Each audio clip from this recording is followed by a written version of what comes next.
Welcome, we will step into the shadows of Africa, where a force that mastered the art of vanishing emerged not by size but by precision and the ability to remain unseen.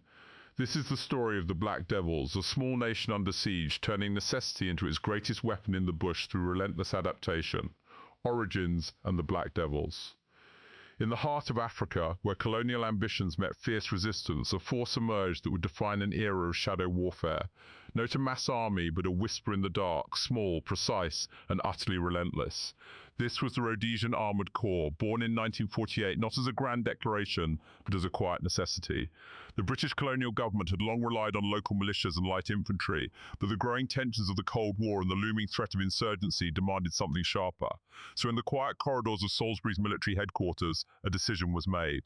Create a dedicated armoured unit, one that would operate with the precision of a scalpel and the terror of a storm. They called it the Rhodesian Armoured Corps, and within months they earned a name that would haunt their enemies for decades: Black Devils. This wasn't just a nickname slapped onto a unit, it was a deliberate choice, a weapon of psychological warfare. The Corps, made up of a few hundred soldiers, didn't want to be seen as another regiment, they wanted to be feared. The name Black Devils was chosen for its raw, primal edge, evoking the shadows of the bush, the suddenness of a strike, the darkness of the unknown. They embraced it, painted it on their vehicles, and let it ripple through the ranks of both allies and adversaries. To the insurgents in the bush, the Black Devils weren't just soldiers, they were a myth, a ghost story told to keep children quiet at night.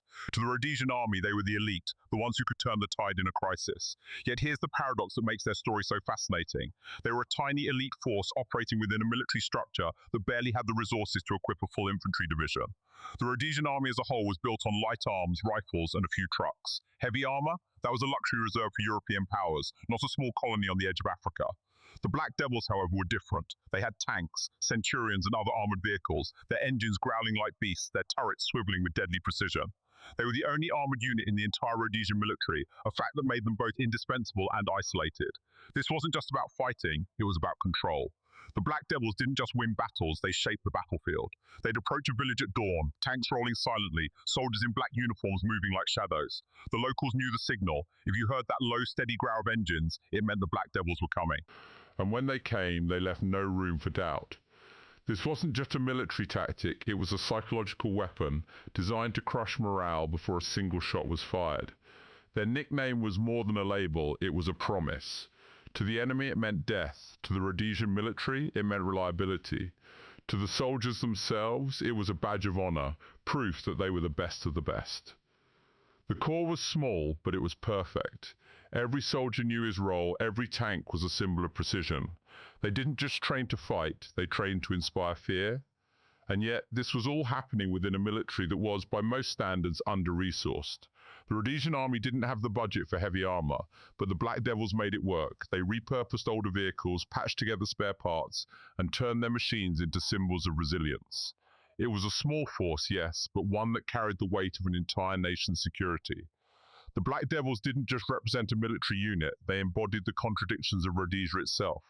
A colony clinging to power, fighting a war it couldn't win, yet still managing to carve out moments of terrifying efficiency. They were the perfect example of how a small, well-trained force could dominate a larger, less equipped adversary. And they did it not with numbers, but with a name that struck fear into the hearts of those who heard it. So when you think of the Rhodesian Armoured Corps, don't picture a massive tank division. Picture a single tank rolling through the bush, its engine a low hum, its crew silent, its destination unknown. That's the Black Devils. That's the force that didn't just serve a country, they defined it.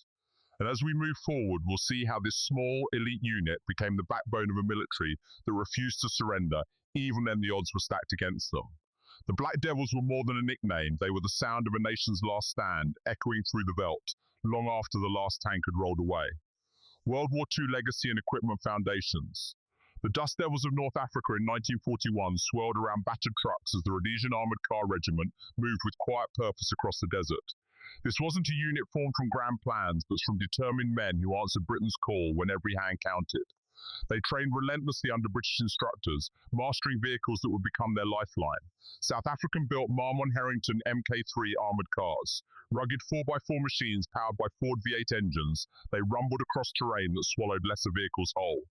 These weren't mere cars, they were mobile fortresses, turrets swiveling to cover every threat. In the brutal heat of the North African campaign, they mastered desert warfare where speed and surprise decided battles. Outmaneuvering larger, slower enemy forces, they proved a small, agile unit could punch far above its weight. Their tactics, honed in the dunes, became legendary among Allied commanders, cementing a reputation for mobility and tactical flexibility that would define them for decades. By 1942, the regiment evolved. They traded some Marmon Harringtons for the versatile Universal Carrier, a tracked workhorse that carried troops and supplies through the toughest terrain. But the real transformation arrived with the American M3 Stuart tank, nicknamed Honey for its gentle handling. Though not the most powerful, its speed and reliability were perfect for the rapid, flexible warfare the Rhodesians had perfected. They didn't just drive these tanks, they became one with them, using their agility to flank enemy positions, create diversions, and exploit weaknesses. This was warfare of brains, timing, and movement where others couldn't go. The true test came in Italy. The rugged hills and stone villages of Monte Cassino turned into a nightmare for advancing forces, where tanks often stalled under artillery fire. Yet the Rhodesian Armoured Corps Regiment, now part of South Africa's 6th Armoured Division, adapted.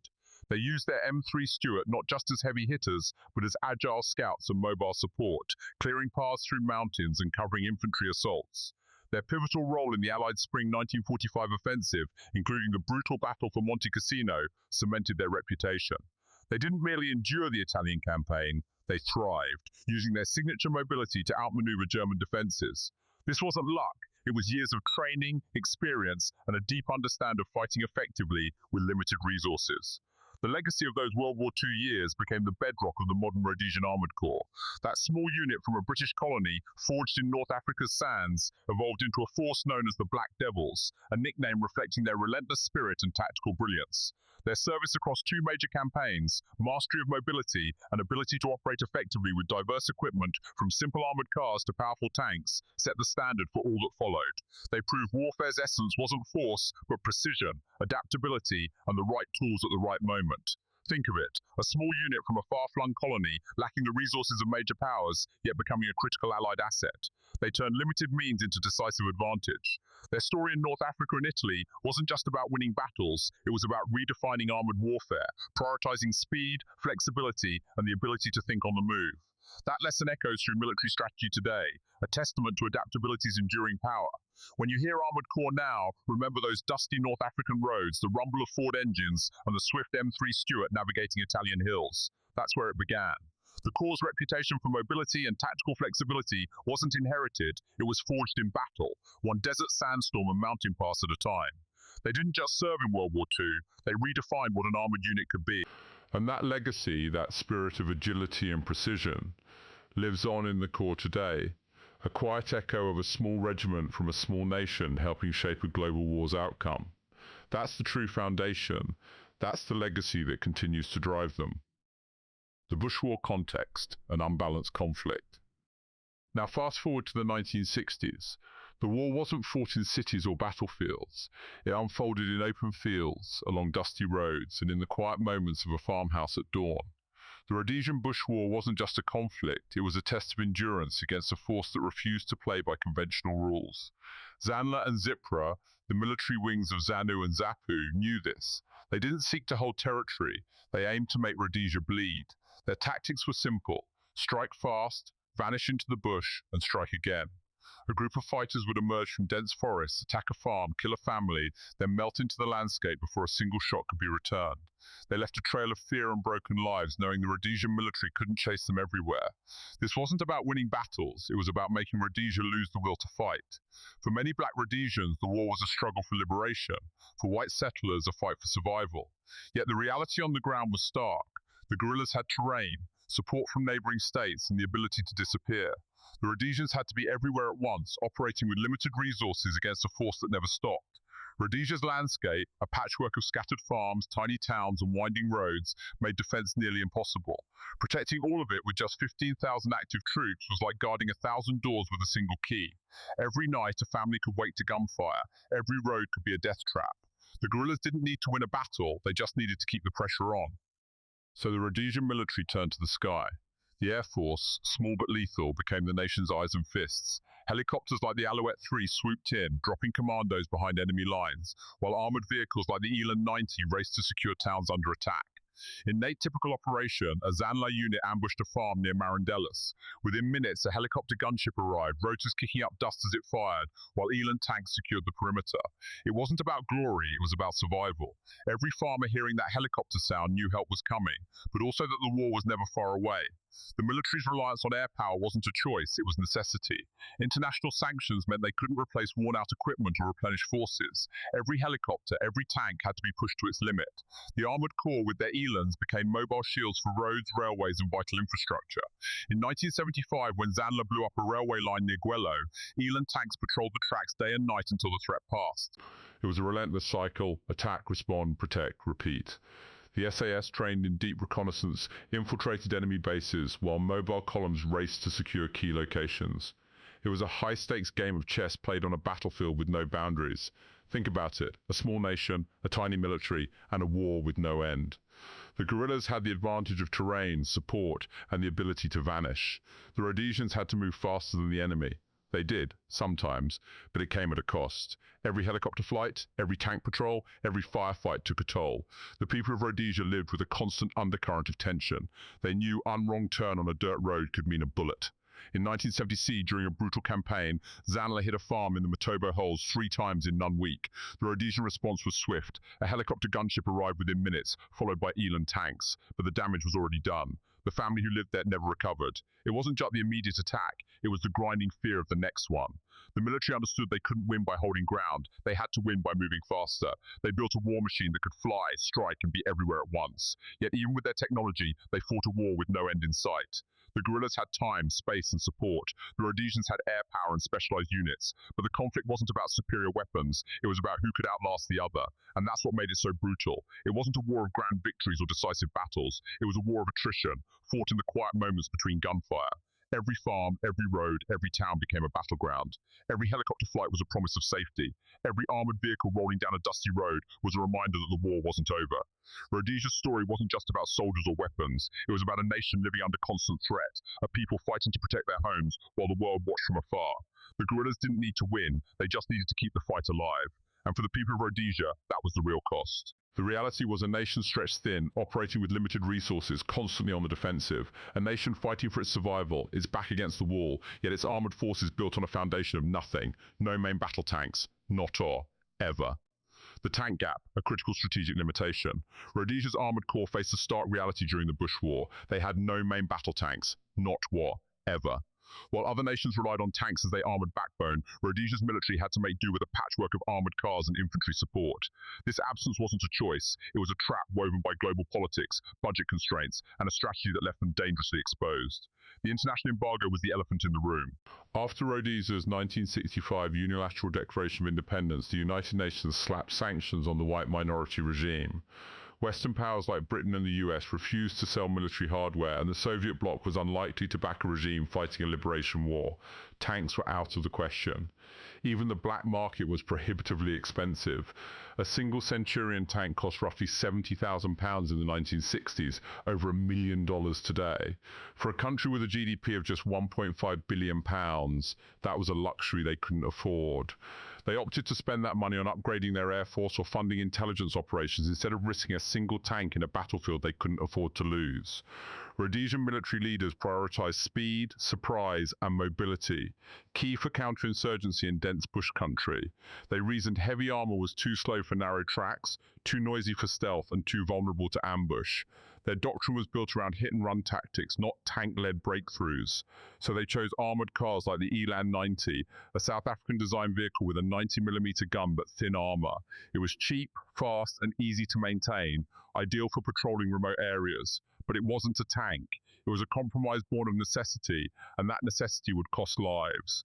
Without tanks, the Armoured Corps couldn't spearhead assaults or hold ground against determined rebel forces. Instead, they relied on armoured cars for reconnaissance and fire support, often pairing them with infantry for protection. This left them vulnerable. The Eland's armour was only 15-20mm thick, enough to stop small arms but useless against RPGs. Insurgents quickly learned this, laying mines and ambushes to target armoured columns. The Battle of Sonoya in 1976 exemplified this vulnerability. A column of Elands was ambushed near the Mozambique border. Rebels used anti-tank mines to disable 2 vehicles and RPGs to destroy a third. Crews were trapped as flames engulfed the armoured cars. One survivor described the sound. It was like a firecracker going off inside your helmet. This wasn't an anomaly, it was the norm. In 1977 alone, Rhodesian armoured vehicles faced over 400 anti-tank attacks, and more than half succeeded. The Eland's thin armour offered little protection against the RPG-7, a Soviet weapon capable of punching through at 200 metres. This vulnerability wasn't accidental, it was a direct result of Rhodesia's strategic choices. By refusing to invest in tanks, they sacrificed the ability to dominate the battlefield. Tanks are designed to break through enemy lines, absorb hits while advancing, and give infantry confidence to push forward. Without them, the Armoured Corps was reduced to a reactive force, always playing catch-up. During the 1977 attack on Chimanimani, the Corps had to scramble to deploy armoured cars as makeshift barriers, vehicles that couldn't withstand a single RPG hit. The political fallout compounded the problem. International sanctions prevented Rhodesia from even upgrading existing vehicles. They tried adding extra armour to the Elands, but it was a band-aid on a bullet wound. The added weight slowed the vehicles and strained engines and suspension. By 1978, the Corps admitted they were outgunned, outmanned, and outmaneuvered by forces that exploited their weakness with impunity. The human cost was staggering. Each time an Eland was hit, it wasn't just a vehicle lost, it was a crew member's life. Soldiers knew the risks. You'd hear the clank of the RPG before you'd see it, one veteran recalled. Then the whole thing would just stop. The Corps relied on luck and timing, not a reliable armoured shield. This isn't a historical footnote, it's a cautionary tale about how strategic choices shape the battlefield. Rhodesia's leaders thought they were being pragmatic, prioritizing cost and mobility over heavy armor. But their pragmatism left them exposed, trading the ability to fight for the ability to survive. Insurgents exploited that gap with deadly precision. So when you think of the Rhodesian Armoured Corps, don't picture tanks rolling through the bush. Picture armoured cars rumbling forward, their crews bracing for the next RPG, knowing every patrol could be their last. That's the reality of the tank gap, a critical strategic limitation that turned every engagement into a gamble and every victory into a near miss. It's a reminder that in warfare, the absence of the right tools can be as devastating as having the wrong ones. Armoured car dominance, the Eland and Rattel. The Rhodesian military faced a stark reality. No main battle tanks, not tall ever. So when the Bush War demanded armoured presence, they turned to a different kind of solution. Light, mobile armoured cars that could navigate the very terrain where heavy armour failed. The Eland 90, with its 90mm cannon and remarkable agility, became the cornerstone of their armoured doctrine. But it wasn't alone. The Rattel 90, designed to carry infantry and provide fire support, complemented the Eland perfectly, creating a dominant mobile force where few expected it. Together they redefined armoured warfare in the African bush. The Eland's genius lay in its ability to move where tanks couldn't. Its lightweight and high mobility allowed it to tear through dense undergrowth at speeds up to 40 miles per hour, a pace unmatched by heavier vehicles. During operations, Elands would spearhead advances, their cannons firing on the move to suppress enemy positions before infantry arrived. But the bush was relentless. Elands often got stuck in mud, their tyres shredded by hidden roots, engines overheating under the African sun. Mechanics worked under open skies, scavenging parts from spare vehicles or waiting weeks for shipments. One patrol was stranded for 3 days after a hydraulic failure, enemy forces closing in as technicians jury-rigged a fix with wire and ingenuity. The Rattel 90 was the other half of the equation. While the Eland provided direct fire, the Rattel carried troops and light weapons, moving in tight formation with the Eland to encircle targets. Its 90mm gun offered comparable firepower, but its true strength was in mobility and flexibility. Rattels could deploy infantry quickly, then withdraw as the Eland softened enemy positions. This synergy was critical in operations like the 1977 Chimoio ambush, where Elands pinned insurgent forces while Rattels delivered infantry assaults from multiple angles, securing the base with minimal resistance. Yet this dominance came with a cost. The bush itself was the greatest adversary. Elands struggled in thick terrain, their tracks sinking into soft earth, while Rattels faced similar challenges with their lighter chassis. Both vehicles required constant maintenance, and spare parts were scarce, forcing crews to improvise under fire. The psychological toll was immense too. Soldiers drove through the bush with hearts pounding, knowing every turn could bring an ambush. You'd be moving at full speed, thinking about the next tree, one veteran recalled, wondering if it was hiding a rocket launcher. For insurgents, the Eland and Rattel were a nightmare. The sound of an Eland's engine or a Rattel's tracks was a signal to scatter firepower and speed arrived before they could react. Insurgents began avoiding areas where these vehicles operated, shifting to smaller, more elusive tactics. For Rhodesian troops, the vehicles were both a lifeline and a burden. The confidence of being able to strike fast was powerful, but the constant pressure of breakdowns and ambushes wore men down.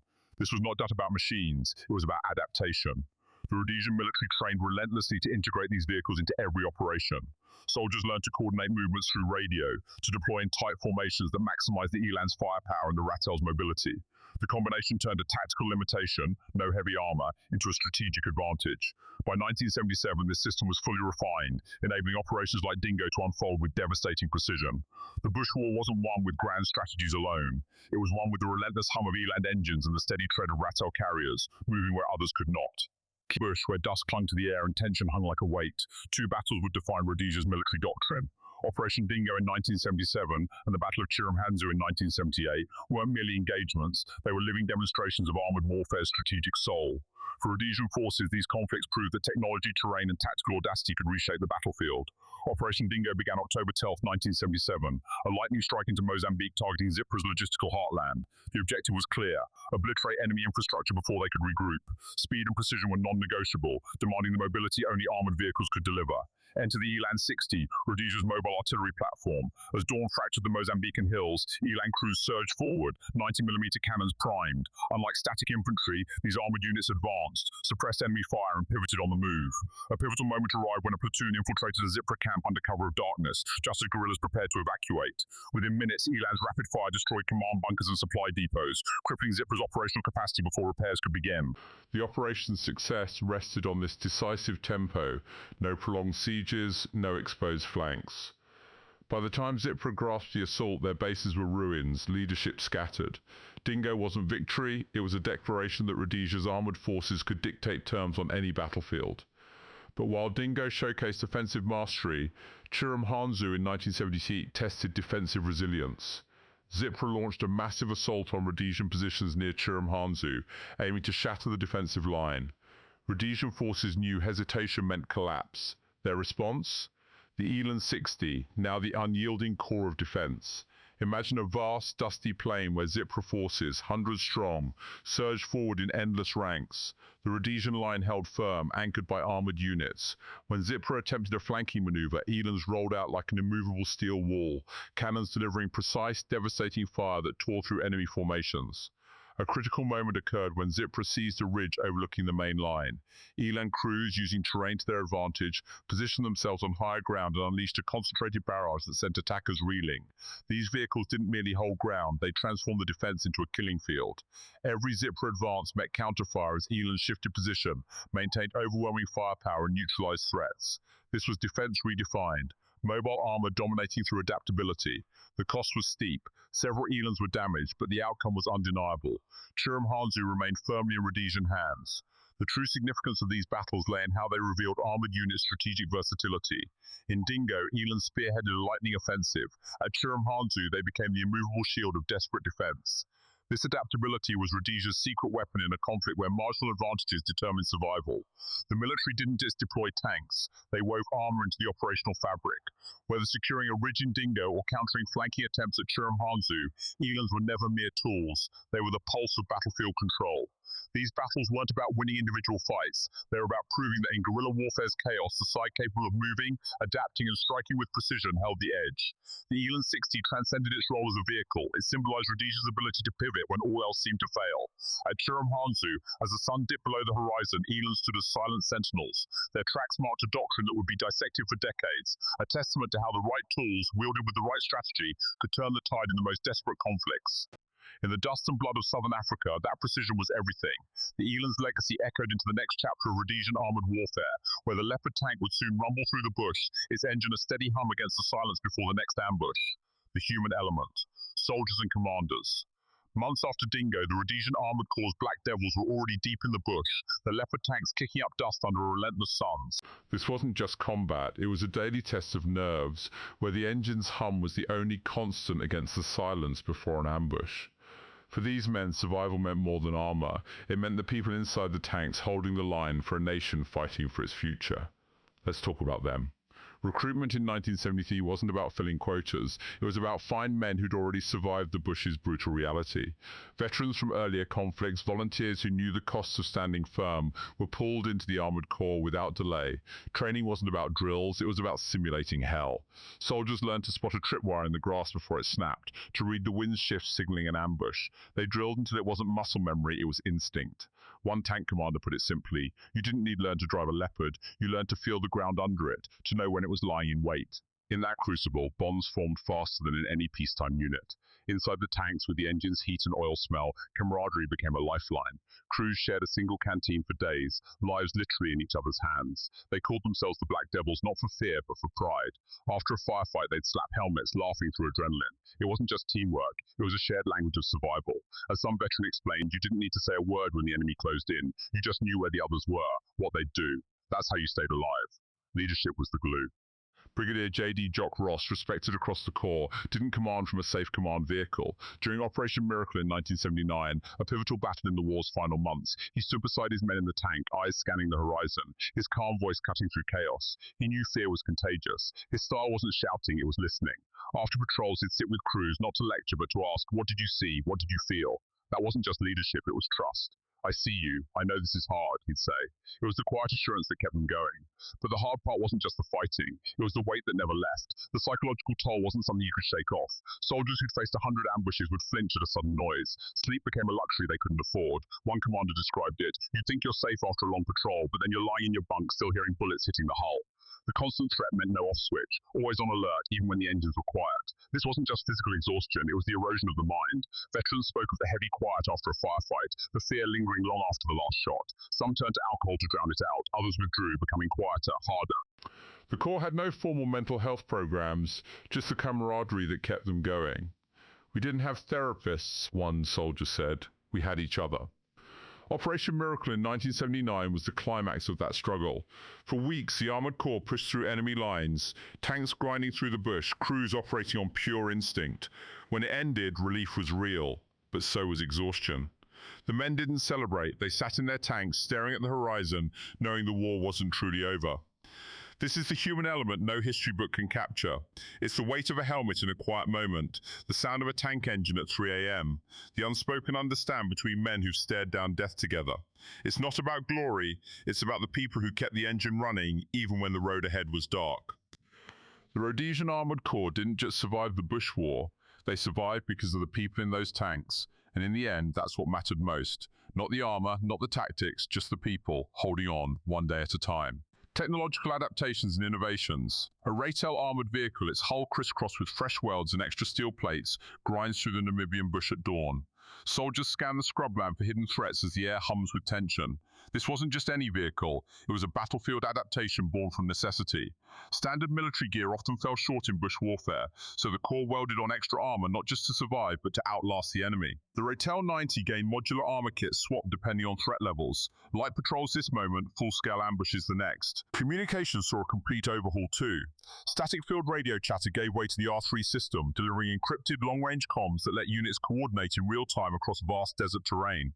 A platoon commander could call in artillery strikes while dodging a minefield. Those radios kept them alive. But the Corps didn't just armour up and call for backup. They turned the battlefield itself into a deadly puzzle. Insurgents used simple tactics, hidden trenches, booby traps, but the Corps countered with something equally clever, the M10 FET anti-personnel mine. Designed to detonate after a vehicle passed, it sent a lethal blast wave crippling the rear. It was brutal and efficient. Then came the Valkyrie booby traps, ingenious, almost theatrical in their simplicity. A bundle of twigs, a loose rock, or discarded food packaging could conceal razor wire or a small explosive. One wrong step, and a routine patrol became chaos. These weren't just weapons, they were psychological warfare. The enemy never knew when they'd step on a mine or what would happen next. As the war dragged on, the Corps leaned harder on technology to see what the enemy couldn't. Ground-penetrating radar became a game-changer, scanning for buried mines, hidden trenches, or faint heat signatures of enemy movements. It wasn't perfect, sand or debris could fool it, but it gave a critical ending. Then came early surveillance drones, small, rugged devices with basic cameras relaying live footage to command. A single drone could spot an ambush before a platoon rolled into it. One officer described it as seeing the enemy before they saw you. Yet even with this tech, the Corps never had a clear edge. Insurgents mastered low-tech, high-impact tactics, IEDs in water bottles, car parts rigged as explosives, simple radio signals coordinating attacks. The Corps advanced radar might detect a minefield, but insurgents would just use a different path or lay traps where the radar couldn't reach. It was a constant arms race, but the enemy often had surprise on their side. A single IED could halt a whole convoy while the Corps' best radar missed it buried too deep. The limitations were stark. In that operation, a unit with the latest radar still lost 3 vehicles to mines buried in ways the tech couldn't detect. Another time, a drone spotted an ambush site, but insurgents had already moved, leaving the unit vulnerable. Technology helped, but it never guaranteed safety. The Corps learned no high-tech gear could replace the human element, ability to read a landscape, anticipate enemy moves, or make split-second decisions under fire. Still, these adaptations shaped the war. The Rhotel's upgraded armor kept soldiers alive, the R3 comms turned scattered units into a coordinated force, the M10S mine and Valkyrie traps turned the battlefield into a deadly chess match. Early surveillance tech gave the Corps a glimpse into enemy plans, even if incomplete. But this wasn't about winning with gadgets, it was about adapting to a war that refused to follow rules. The Corps didn't just buy better gear, they reimagined how to fight. They turned every vehicle into a fortress, every mine into a trap, every piece of terrain into a weapon. They knew their tech had limits, so they relied on ingenuity, speed, and a deep understanding of the land. And that's the lesson we carry forward. Technology matters, but it's not the only thing that wins battles. It's how you use it, how you adapt when it fails, and how you keep moving forward when the odds are stacked against you. In the end, it wasn't the most advanced weapon that won the day. It was the people who knew how to use it and when to let it go. Legacy and historical significance. Picture the Rhotel armoured vehicle grinding through Namibian scrub at dawn, its hull patched with fresh welds as soldiers scanned the bush. This was the operational reality of the Rhodesian Armoured Corps. Fighting a resource-starved war without tanks or heavy armour, they transformed innovation into their most potent weapon, creating tactics that still shape modern counterinsurgency. Their revolution began not with brute force, but with necessity. In terrain where tanks failed, they turned light armoured cars like the Eland 90 into mobile command centres. Modified for night patrols and equipped with 90mm guns for precision strikes up to 1,500 meters, these vehicles enabled Fireforce tactics, small mobile teams ambushing insurgents before extracting via helicopter. Decades later, US Special Forces in Iraq and Afghanistan adopted this very approach, proving speed and intelligence outweighed heavy armor. The Corps didn't just survive, they redefined asymmetric warfare. This legacy extended beyond tactics into identity. The nickname Black Devils, once a fear-mongering term from insurgents after relentless night raids, became a badge of honor. Embracing it, the Corps wore black berets, painted vehicles matte black, and integrated the name into their insignia. For a force outnumbered and isolated, this wasn't intimidation, it was unity. Military historians now cite it as an early blueprint for how unit culture drives operational success, a principle echoed in today's special operations forces where cohesion is as critical as firepower. Yet for decades, the Corps was dismissed as merely a colonial force, its nuanced adaptability overlooked. The 2018 study in the Journal of African History corrected this by analysing battlefield results, not politics. It revealed how the Corps minimised their own casualties while disrupting guerrilla networks, keeping the state intact without winning the war. Their success lay not in overwhelming force, but in smart, adaptive leadership. How? By thinking differently. Instead of chasing enemies, they prioritized intelligence, training local trackers, building informant networks, and using aircraft to pinpoint targets. A 1977 operation exemplifies this. A Rhotel patrol ambushed a Zipra base at dawn, striking silently before vanishing into the bush. No luck, just a system. Every patrol carried radios, maps, and exit plans. They didn't just adapt to asymmetric warfare, they pioneered it. This is why their legacy resonates today. Facing resource gaps, they turned light vehicles into command hubs, leveraged helicopters for rapid extraction, and fused local knowledge into strategy. Modern militaries, from Israel's forces to African peacekeepers, cite these tactics as models for operating in complex terrain without heavy equipment. The Corps proved counterinsurgency's greatest asset isn't tanks, it's the ability to outthink the enemy. So when you study modern counterinsurgency doctrine, remember the bush roads of Rhodesia. The Black Devils weren't just a nickname, they were a movement that turned a small force into a formidable ball. They showed that in the face of overwhelming odds, innovation and adaptability could reshape warfare itself. Their legacy endures not in the tanks they lacked or battles they lost, but in the lessons they taught, that in conflicts where the enemy is everywhere and nowhere, the most powerful weapon is the one you adapt to the fight. It's a truth that still guides militaries today, forged in the Namibian bush where a Rhotel's grinding wheels carried the seeds of a new era.